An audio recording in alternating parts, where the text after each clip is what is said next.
Hello and welcome to more bonus footage for the Guilds of Ravnica PPR. I am joined by a bunch of delightful YouTube personalities. On my right here, we've got Sam, aka Ristic Studies. Hello, everyone. On YouTube. We've also got to the left of me, Jordynne, or MTG Sickly. You can find them on YouTube as well. I'm sick. You're sick. They're perfect. No, not actually. Oh, okay. In character. Yeah. And Adam's here too. Hi. We can find on LoadingReadyRun. Yeah. Host of new show, Spectator Mode. Yeah. Yeah, We got a new show that focuses on esports for the new viewer. So you can check it out. And I'm Ben, and I'm also on LoadingReadyRun because we got to put two of us on one of these things at the end of them, right? Got to keep the two separated. It's like there's always a Stark at Winterfell. It's like there's always two Loading Ready Run people on a podcast. Much less catchy. Yeah, it doesn't have the same ring to it, man. And we're here to talk about how we felt about the PPR and how we feel about Guilds of Ravnica as a whole. We're going to talk about a whole bunch of things like the guilds and some of our favorite cards. I think we should just launch right into it. Sam, Cool. What were you doing? What was your favorite guild? What were you running in the guilds? Yep, so I opened up a blue-red pre-release kit, and there were a lot of fun blue-red spells. My promo was Firemind's Insight, which, Firemind's Insight, I believe it's the enchantment, the blue-red enchantment, that eventually you can deal 5 to a target. I didn't end up playing that, but I do think that there is going to be a really fun sort of spells matters deck. Usually in the past, when I've played sealed events, I want to just run a bunch of creatures in general. So blue-red kind of wants creatures, but the creatures are really dependent on instants and sorceries. So I decided to shift into black-green splash blue. And that was mainly because the removal suite was really solid. I opened Assassin's Trophy, which is going to be one of the premier removal spells. I also opened Price of Fame, which is, I think, going to be first pickable in a draft environment or even in your sealed environments. This is just straight up destroy a creature at instant speed. I didn't realize it was instant too. 4 Holy mana moly. instant. And then you get to surveil as well. It has everything. There's almost no drawback to this card, so I couldn't resist at least going into black. And then the other hinge of the deck was Beast Whisperer. You got a lot of work out of this card. I did. This was you saw in the first match. Yeah, you saw in the first match that if I had this card, I was living the dream. I almost decked myself. I got down to 4 cards left. And then the second match against Kathleen, I didn't see it at all, and my deck did nothing. So a card like this is an insane value engine if it gets going and if it's not removed. But that was the gist. I just wanted to play creatures and play removal spells so that my dirtily creatures could eventually win the game. But it just felt nice to open 5 pretty sweet removal spells and say I'm good against any creature, strategy, which in sealed I think is going to pop up a lot. So that was my approach, and it was fun. It was super fun. Golgari looks really, really strong. Yeah. In this, I also just realized too that Beast Whisperer is an elf. Yes. Too, which is super relevant right now. Elves are making a comeback in Standard as a whole. I noticed that through playing, after I started valuing off, I realized that 3 or 4 of my green creatures were elves, and I put them in a little pile when I was playing, so you can see the VOD for that. But that might be a relevant, tribe as goblins start to make an emergence too. So we're going back to some OG. Yeah, some tribes. OG. Yeah, elves and goblins, just traditional high fantasy stuff. Yeah, so this card is awesome. If you play this and you have any creatures, just slam it down and hope you get to untap with it. And if you do, you're going to get value out of it immediately. So that was the highlight for my deck for sure. Definitely. Yep. Jordynne, Hello. What were you rocking? I pulled the Golgari kit. Super excited about it. I had to get in the black mana, but Selesnya started to sneak in a little bit, and then we ended up with Harry Potter and the Prisoner of Abzan. Which is such a good deck Such name. a good name, yeah. There were some really good deck names this week. They were so good. Yeah. So I've never done anything like this before. I only play EDH. That is all that I do. I started doing sealed stuff 4 days ago, and the stream was yesterday. So it's been a time. So let's see, I pulled a foil Assassin's Trophy. That was your promo. That was my Yeah. promo. Such bling. Oh, it's Mhm. beautiful. It's a trophy in and of itself. It's you know? so good. Jeez. It's free real estate right there. Yeah, it's Just come super get free it. real estate. Yeah. Welcome, by the way, to the memes. Yeah, to the Tim and Eric special. The meme lord here. Yeah. Amongst us. So I love reanimation. That's sort of why I wanted to go for Golgari. So the two cards that I was really excited about besides Assassin's Trophy was Gruesome Menagerie, which, so it's a sorcery. You choose a creature card with converted mana cost 1 from your graveyard, then do the same for creature cards with converted mana cost 2 and 3, return them to the battlefield.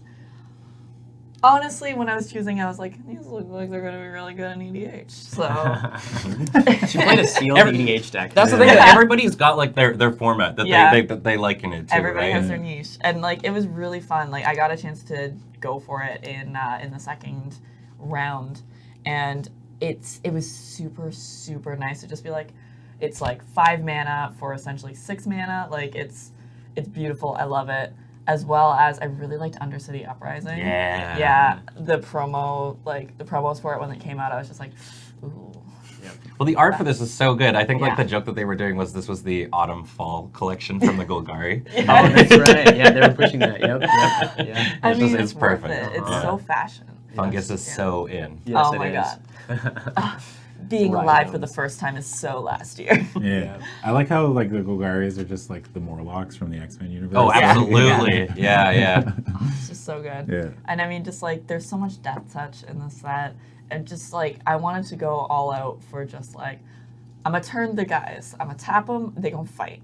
And, you know, having everything have death touch, and then target creature I control fighting target creature I don't control. Like, this card is just a beautiful way to sort of clean up the board state a little bit, get everything nice and squeaky clean. It's so good too because in that Golgari Undergrowth deck, like, so let's say you trade off a creature when you fight with this, and then you just swing, you like want your opponent to trade. Yeah. Like, it's such a weird feeling when you're playing and you're like, man, I really hope they block. Yeah. And they like my creature dies because then everything else in my hand turns on all of a sudden. I think it's such like Exactly. a great little like design space for a card. Yeah. Mhm. Yeah, I'm just like, for anyone who has seen my content, they just know that I'm like, you gotta sack the creature and you gotta play with the graveyard. So like, this deck, unfortunately, I feel like I didn't get a chance for it to do what it really wanted to do.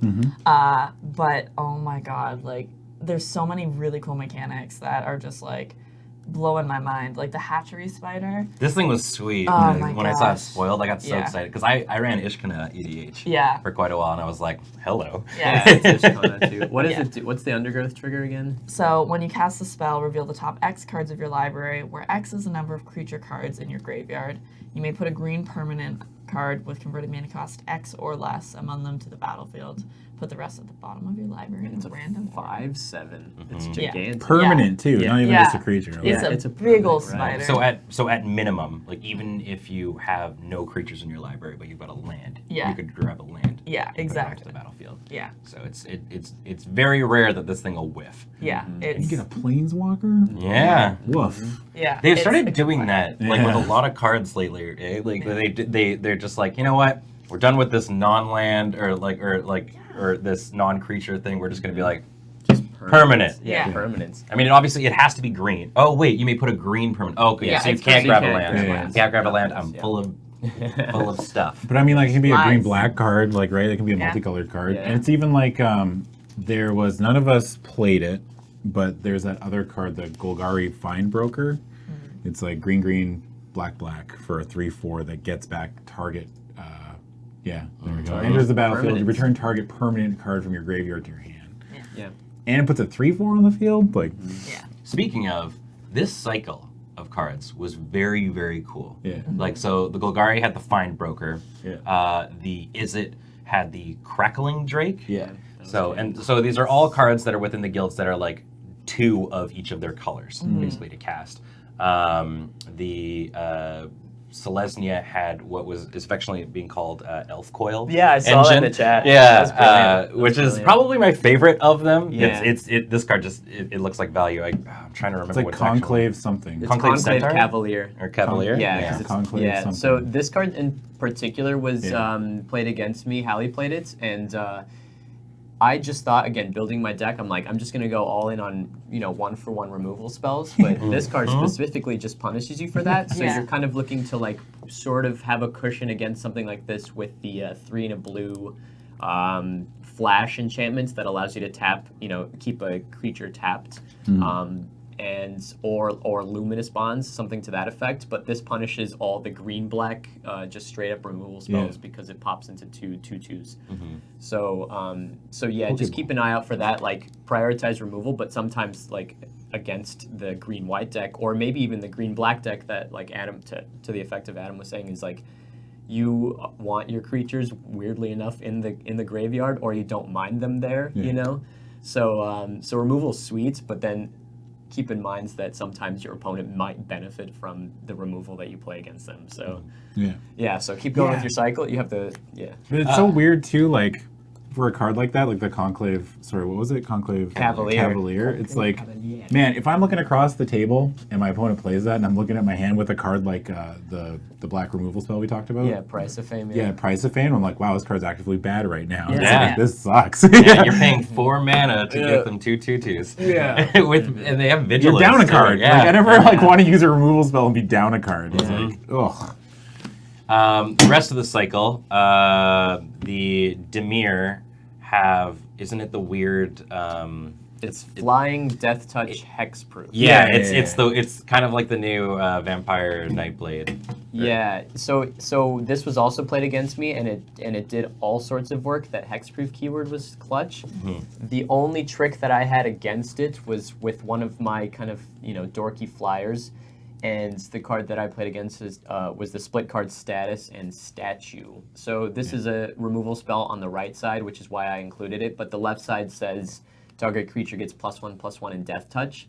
So, against a hexproof creature, you really do want Death Touch, and so ideally you're casting this on a flying creature to block and trade 2 cards for 1 for the blue-black, the blue-black one, but that blue-black card just seems like, how do you beat it unless you have a bigger flyer, Yeah.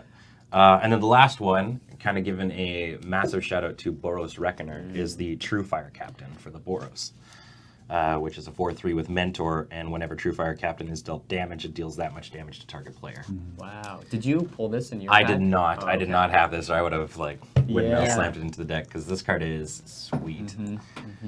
But yeah, no, the whole cycle is really, really, really neat. Super full of flavor. Every single one doing the thing it does. Especially with Crackling Drake, a lot of people are going to be excited about that because Enigma Drake made such a big splash in the past, which is essentially the same thing except Crackling Drake, which is really cool, taking advantage of Izzet's main mechanic in the set, which is Jumpstart.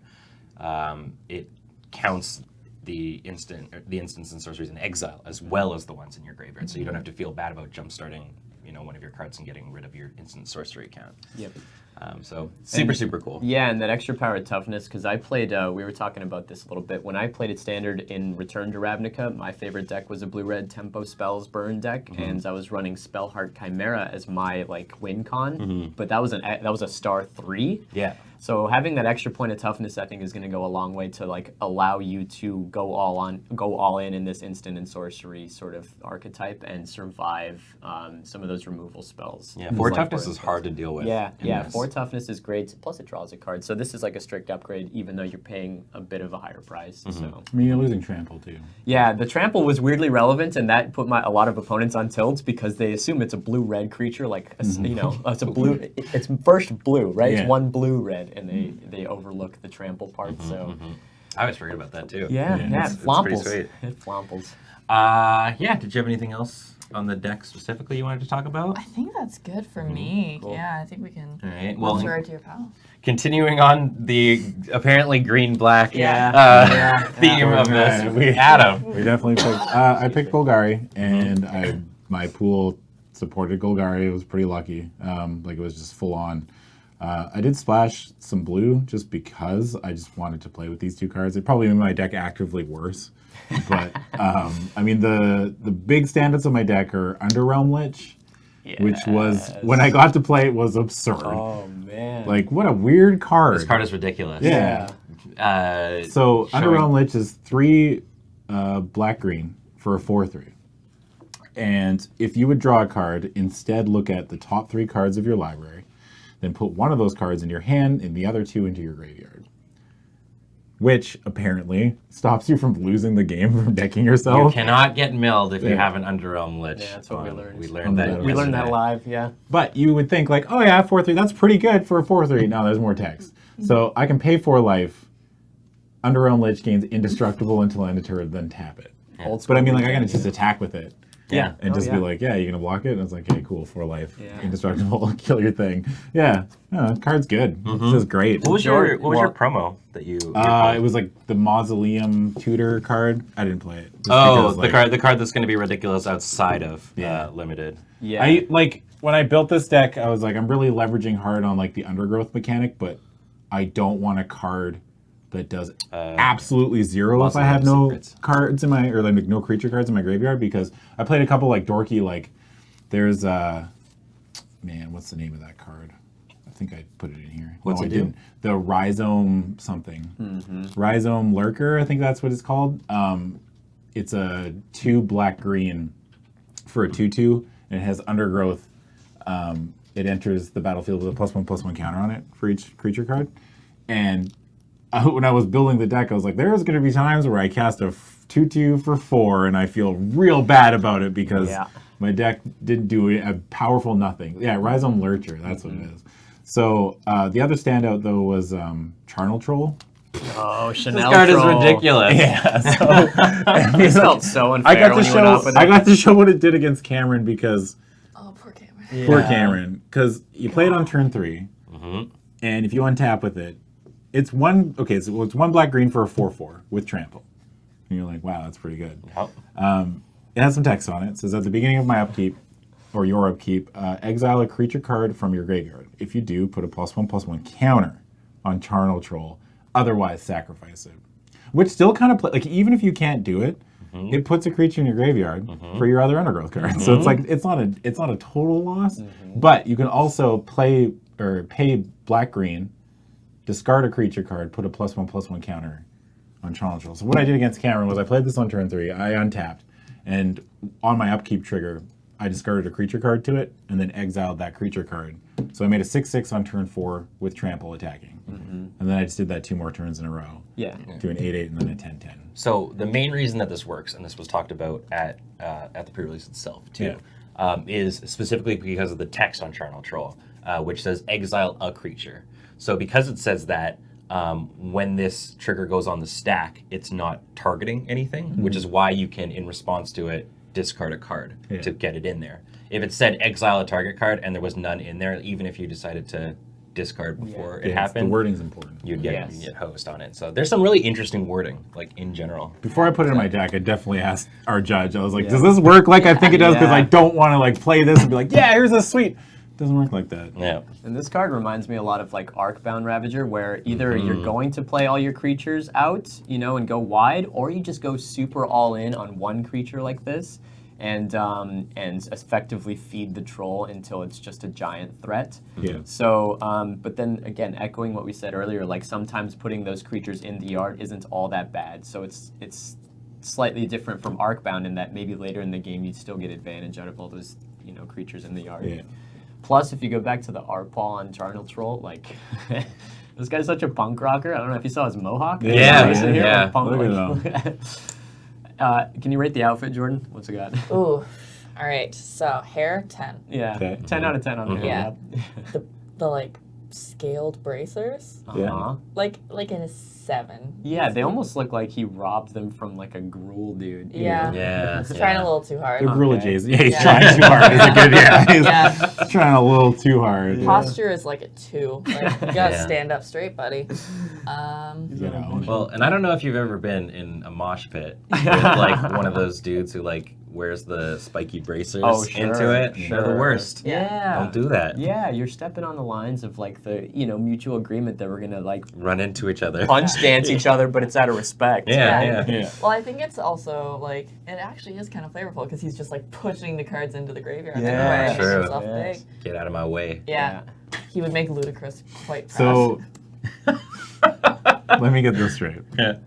Charnel Troll enters the mosh pit. yes. Yeah. When And it then enters the proceed- mosh pit. ETBs enters Yeah. the mosh pit and proceeds to kill every other creature in the mosh pit until he's the only one left. Yeah, Yeah. he's just like super into the band. He's Okay. just like Yeah. He He's the is biggest the number fan. one Like fan. nobody's the biggest fan as I am. No. Sounds like he listens to Lamb of God. Yeah, Oh, that's a gosh. Lamb of God listener right there. That's a very good point. plot twist is actually just like a Charnel Troll, Dropping shade. Charnel Troll thinks baby metal isn't real metal. No, it's not. He hates new metal. Yeah, he's a Yeah, he's one of those. He's like, a garage band this metal isn't real metal. aficionado. Yeah. Yeah.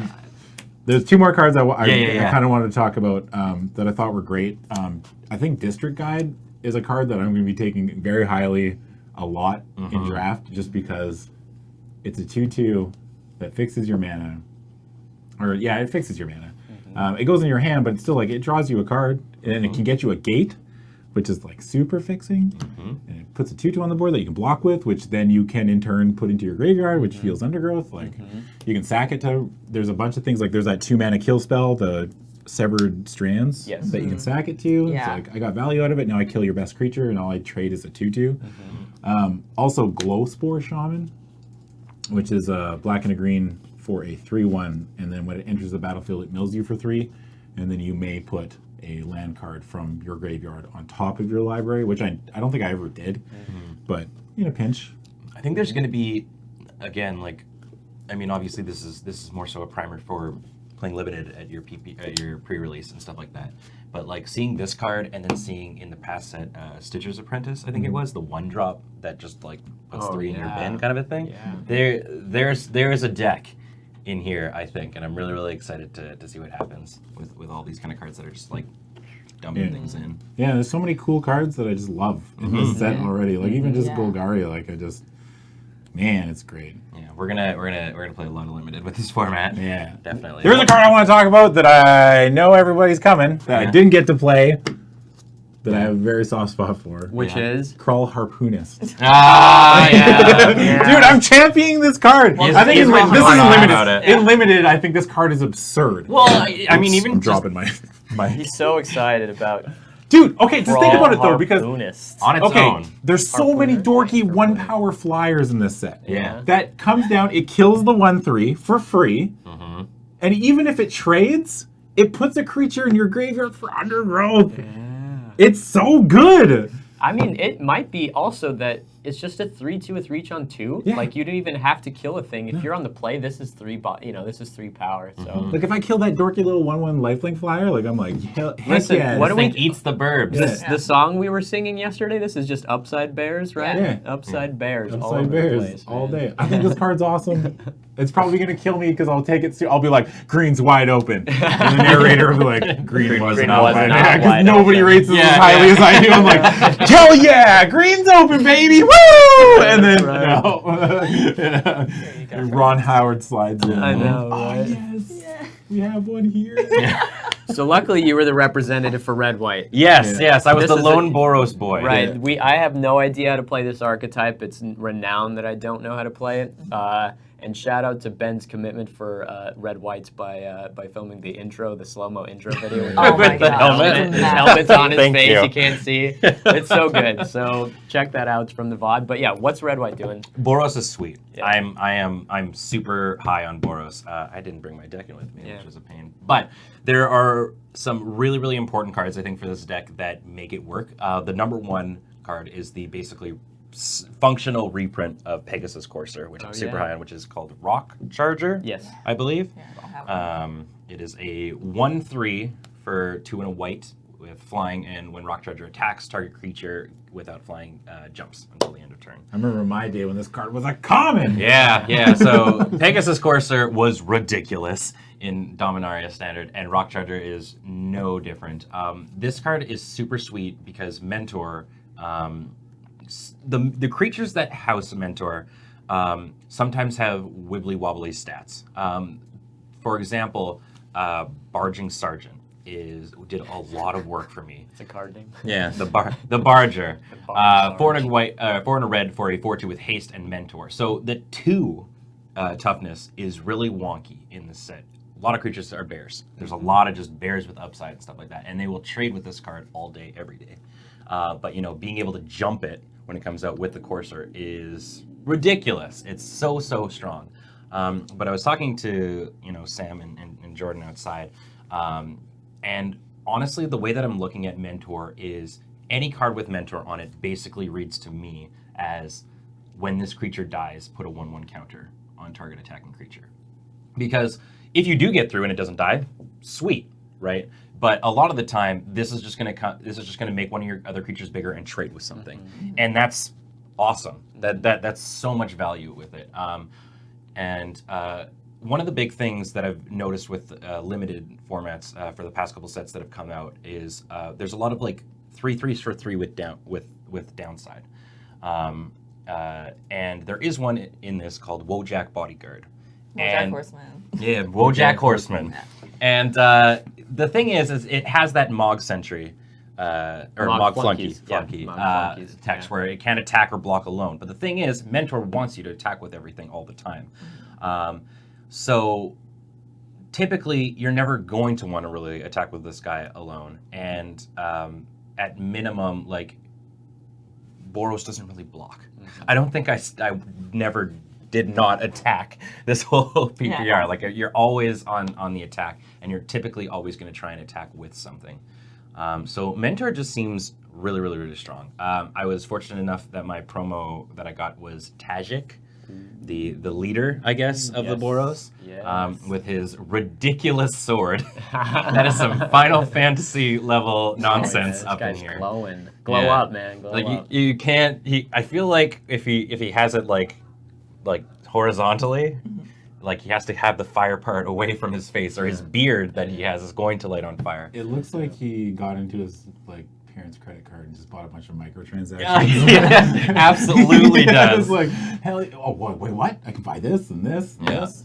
But this card is sweet.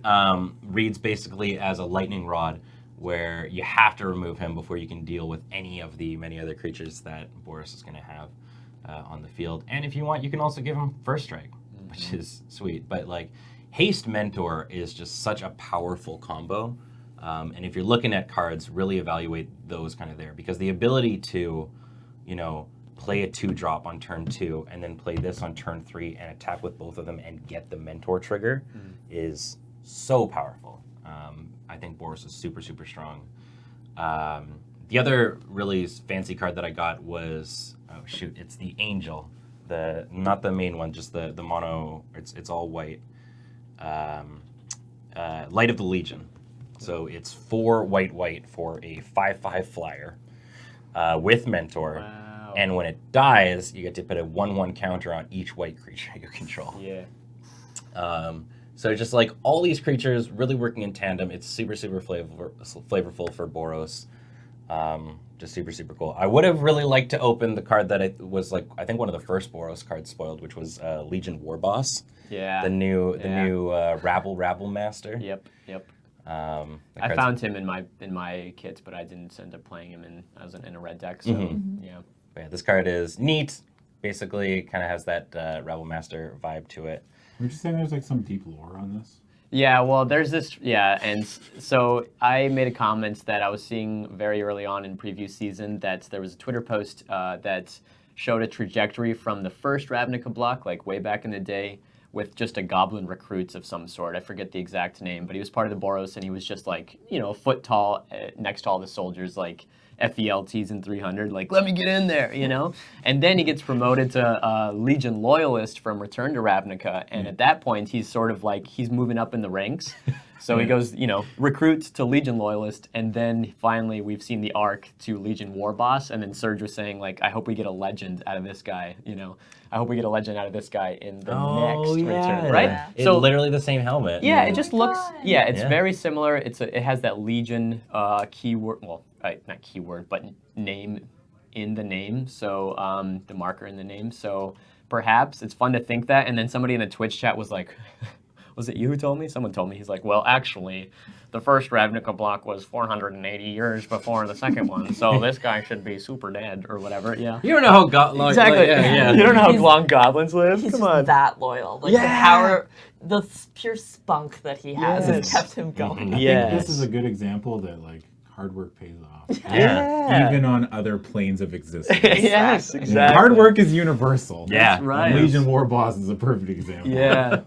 So, but to the effect that you were saying, a lot of these are bears. There are a lot of X2s. I was looking at deadweights coming into the set, knowing very little, not really doing much studying because I like that for pre-release. Well, this one wasn't even spoiled. Really, Yeah, until, we like, didn't the have day full of. information until we played. Dead weights is going to be premier removal. I've noticed that yeah. it's just so effective against all these. It kills the 3/2 harpooner. I'm sorry, it kills the G. But that's good so- for me. Yeah, I right. wanted to Keep die. reframing it like that. But I looked at this, I was like, okay, is it going to be as effective as I want it to be? Because I want it to always be 1-for-1 removal. And in the worst case scenario, it's an enchantment. Yeah. So it can shrink those things.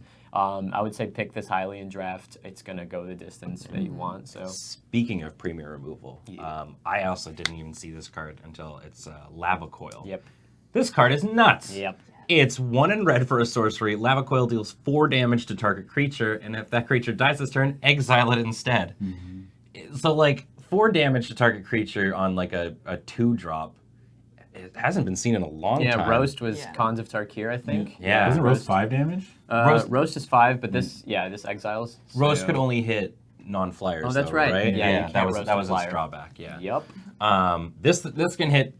This can kill most of the things in this format. 4 power is where even like the big butt creatures tend to 14 like toughness. stop off at. Yeah. And then that exile thing is just so key. Like even then they're just like, nah, not even the Golgari get to have this. It's like, Undergrowth? No, pass. Yeah.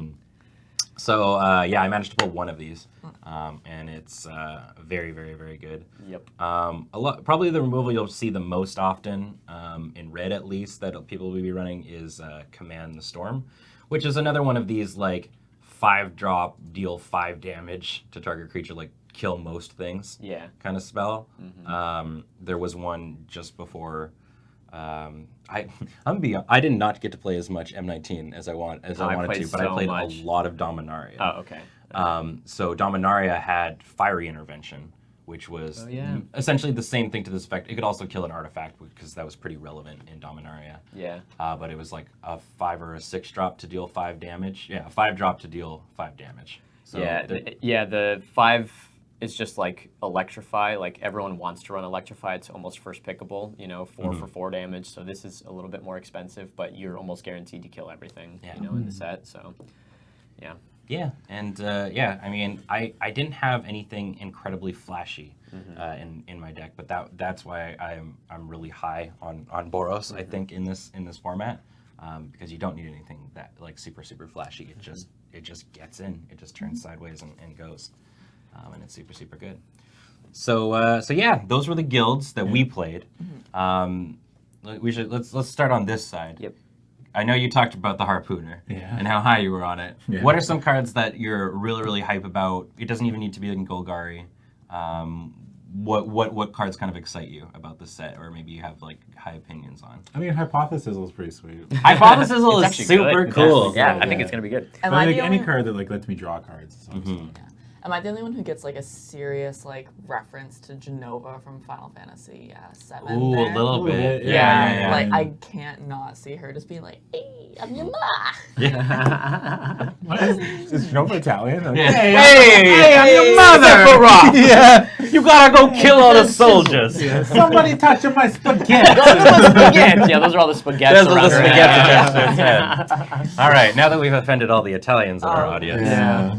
Yeah. I mean, Notion Rain is sweet.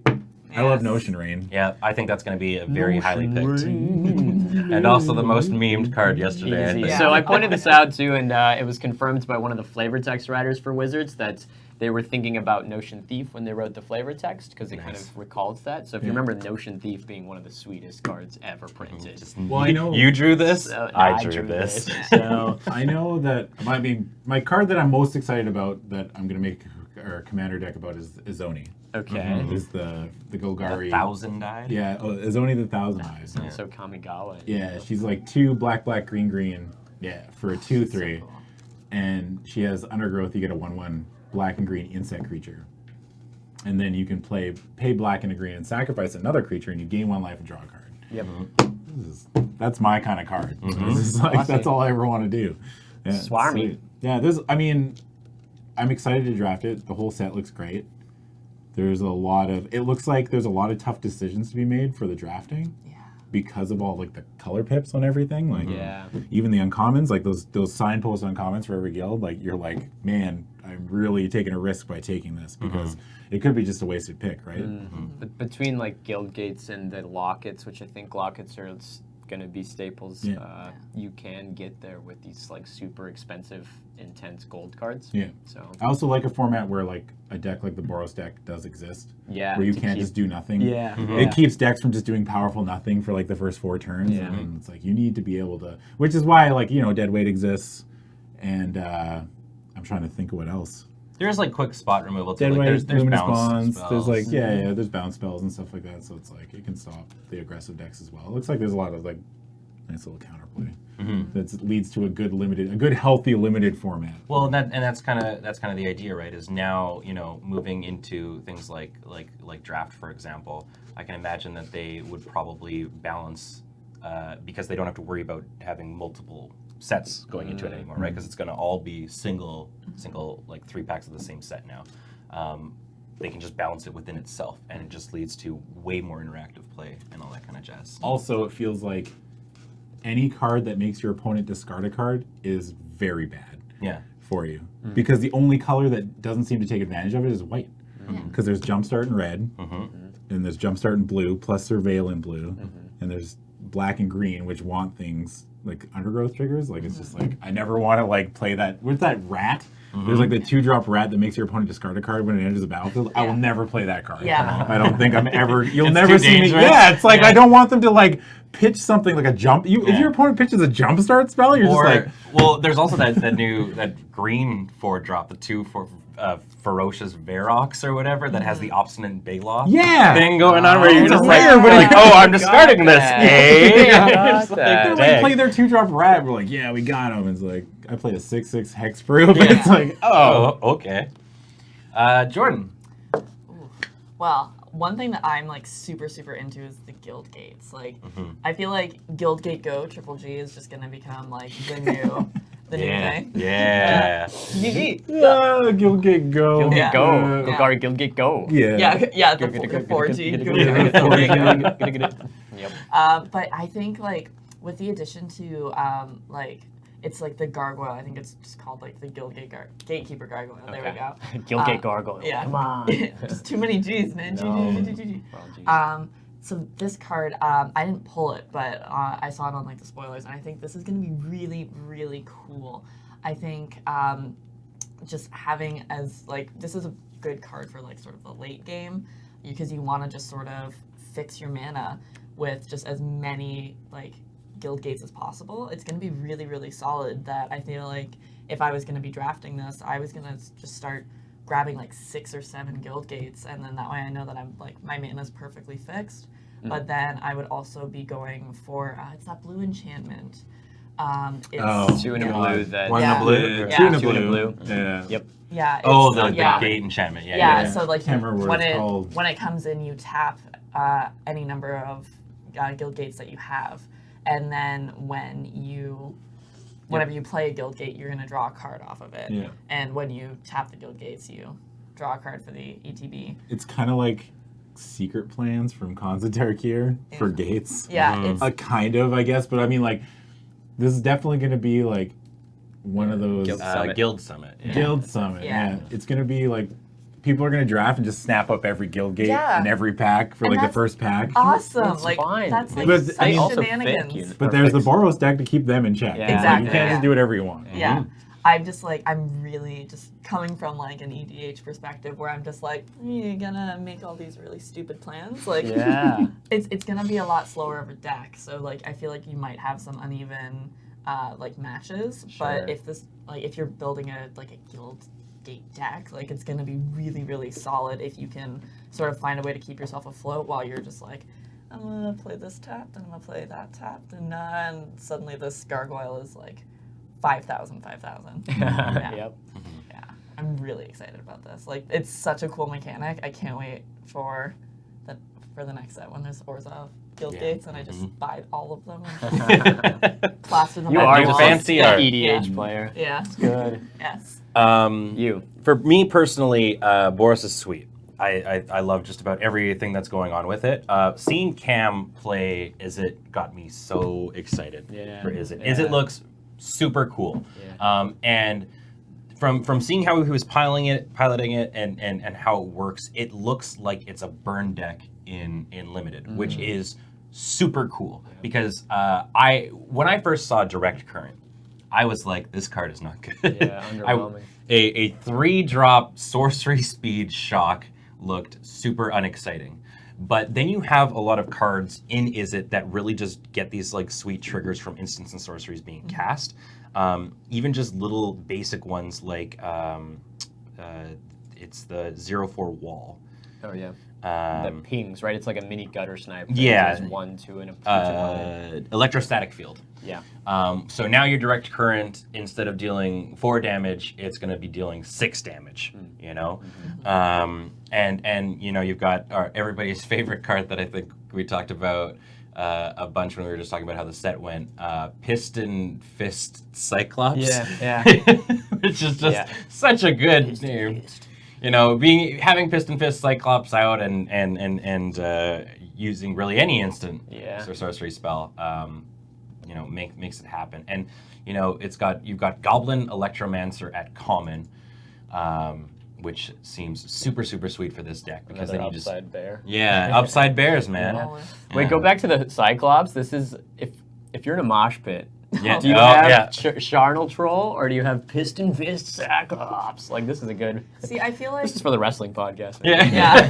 I feel like the Cyclops is gonna be that dude who has like the 4'11" girlfriend and then just like has her on his shoulder. I was literally thinking that, or like like a big is daddy. standing in the middle of the mosh pit, like arm protecting kind of a thing. Yeah. He's a dude. He's a good dude. Yeah. He's a good dude at heart. But I think, you know, and so Piston Fist Cyclops being in this, and then you've got the spell that I completely misread yesterday, which is the Galvanic Punch. Or Galvanic Punch. Yeah. You know, Oh, having Piston Fist. Gravitic. Gravitic Punch, yeah. Gravatic. Punching someone in the face with Gravitic Punch. Yes. And then making Piston Fist Cyclops able to attack.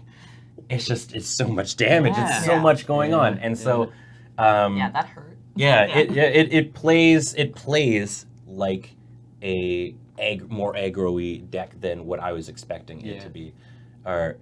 So Cam did an awesome. I just had so much fun watching him play it, and I will definitely be doing some Spells Matter stuff. I think it's standard. Yeah. It's so just like flashback and like aftermath cards, you really want to evaluate this effect as if you have twice. Because we were looking at the Browbeat card and thinking, I would never play this in my life ever, right? I think it's 2 in a red. You can the opponent either takes 4 and you draw 2 cards or maybe 3 cards or something. But having that twice means you get the worst effect twice. I think that's how Cam put it. So so they're costed a little more aggressively because you get it twice. And I don't know, that is almost worth making some of these worse cards like the 3-mana shock actually main deckable. So don't underestimate the fact that you have built-in card advantage with these cards. You know. Yeah, definitely. So Overall, I think risk factor. Yeah. risk factor. Yep. They're You draw 3, and it's an 3. instant. Yeah, this is better than Browbeat. Yeah, it's surprisingly good. It seems really sweet. Yeah. What about you, man? So I made it a point when I did my analysis on Tarkir, the Tarkir block, that Tarkir was awesome because you had so many choices. You know, you just have a bunch of modal spells. And in Ravnica, you have split cards. I really like Artful Takedown. This overperformed for me as well. It's a removal spell, and you can choose one or both. Tap target creature. Target creature gets -2, -4 until end of turn. So you have a lot of these modal spells. Choose one or both. And this one was just surprising. It was really effective. -4 is, like we were saying, 4 damage to a thing. -4 to a thing is really strong. And sometimes you get to do 2 things and push in extra damage. Another couple of split cards we talked about, Status and Statue. That is just excellent removal spell. Destroying enchantments seems really good if they're playing, if they're playing Luminous Bonds. So don't underestimate the fact that you get like a Rex Sage at instant speed. And then finally, Discovery or Dispersal. The first half of that was the one I goofed on stream. It's Surveil 2, draw 1, not Surveil 2, draw 2. Okay, 2 mana for a sorcery, and you can play it in the blue-black or the blue deck or the black deck. So, yeah, just having options. I think split cards open up those decision trees quite a bit, and I think a set is just way more fun when it's not as linear. Because like you were saying, I played a ton of M19, and it just seemed like the path was laid out for you, which is great for a core set. But now we're rewarded as like invested Magic players to play with cards that allow us to make these elaborate choices, And then again, I've been hinting at it, like because there's Guild Gates, because there's Lockets, like there's going to be some weird 4-color deck that just shows up and does all the guild mechanics in one, and somehow is super synergistic, Yeah. So the more options, I think, the better, because then it leads to super rich gameplay, and you get to feel very clever unless you screw up the trigger like I did. So. Man, there's one thing Magic players like, it's feeling clever. Oh, yeah, man. A lot of people finally decided that in Cons of Tarkir, the 5-color morph deck was just the way to go. Right, yeah, exactly. How about, we've been talking about cards and stuff, but Sam, you are a bit of a lore head. Yeah, a little bit. A little bit. Yeah, I'm an art lore head. So what about the lore of Ravnica, like the story and stuff? How do you feel about it? Well, actually, did you know that goblins from 450 years ago Yeah. You opened up the gates. Yeah. I I just want to get a quick opinion. Really. Yeah. I think I was looking at the art for Artful Takedown. Yeah. I love it so much. Yeah, I think it's great. So. The flavor text on that card is ridiculous. There's a lot of fun flavor text. We got coffee in a flavor text for the first time. So there's there's so much flavor to be appreciated from card to card, and that's kind of my thing, is to look at all the minutia that goes into these kind of world building efforts. I do appreciate that in Ravnica sets. I hinted at this on stream, like also with Tarkir sets once we return, is like you get players who are super invested in something before they show up.